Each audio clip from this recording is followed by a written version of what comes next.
που έρχεται η ώρα για εκλογές, μια κυβέρνηση θα φτιάξουμε που λες, μια κυβέρνηση που θα έχει αποδοχή και θα δώσει στο λαό προοπτική. Υπουργό Οικονομίας τον Κυρμίτσο, το μανάβι που έχει 4 παιδιά, Υπουργίνα Γεωργίας την Ελένη, που η μέρα της νυχτώνει στα καπνά. Υπουργό για της παιδείας στην αρχή, τον υπέροχο φτωχό καθηγητή, που διδάσκει με ροδούλη τα παιδιά μας και τα λόγια του χαϊδεύουνε τα αυτιά μας.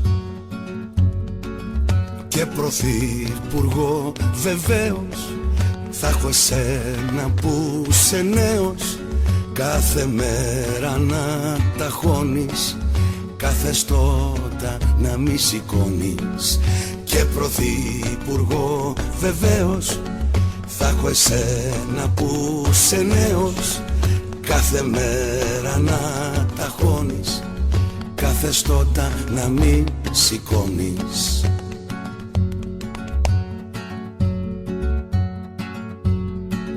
Υπουργό για την υγεία το γιατρό, στο Ιράκ που είχε φύγει για καιρό, Υπουργό εξωτερικών τον ποιητή, που μιλά για της Ελλάδας την πνοή.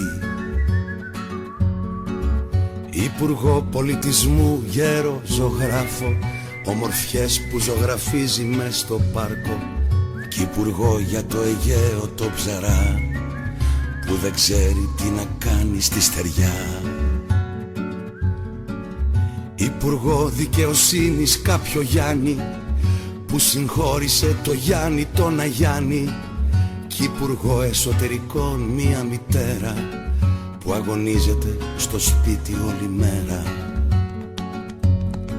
Και πρωθυπουργό βεβαίως θα έχω εσένα που σε νέος, κάθε μέρα να ταχώνεις, καθεστώτα να μη σηκώνεις. Και πρωθυπουργό βεβαίως θα έχω εσένα που σε νέος, κάθε μέρα να ταχώνεις, καθεστώτα να μη σηκώνεις.